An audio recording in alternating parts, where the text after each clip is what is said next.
Oh, t'es pas vous mes légendes. Bon, j'ai toujours pas internet, donc on continue la semaine la semaine pour savoir cacher ses dessins avec des histoires qui peuvent vous inspirer pour cacher vos manœuvres au niveau business et au niveau de vos projets. Donc c'est une histoire que je connais depuis un bon moment.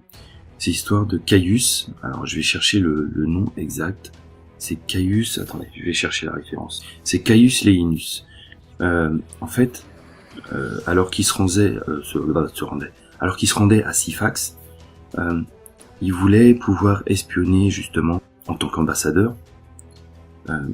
Il a ramené avec lui des tribuns et des centurions qu'il a habillés en esclaves parce qu'il en avait besoin pour espionner le camp adverse. Le problème, c'est que un des tribuns, justement, ou un centurion, je me souviens plus, était allé souvent à Syphax. Donc, le problème, c'est qu'il avait peur d'être reconnu. Alors, pour justement camoufler un peu et puis donner plus de légitimité à son camouflage, il a battu cet homme pour bien montrer que c'était un esclave. Et comme ça, ils ont pu entamer leur manœuvre d'espionnage. Ça peut vous inspirer parce que il y a longtemps, j'étudiais, c'était en cours, c'était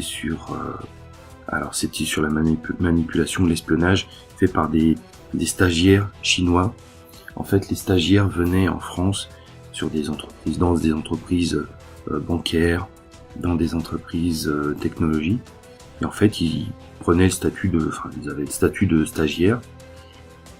C'était une coopération entre des écoles, ou même ils venaient en France pour faire un stage.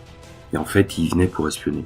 C'est-à-dire qu'ils récupéraient des documents, ils n'avaient pas besoin de voler dans les tiroirs, il suffit de prendre même des sources ouvertes, des sources directement dans l'entreprise, sans ouvrir les tiroirs, et de les renvoyer.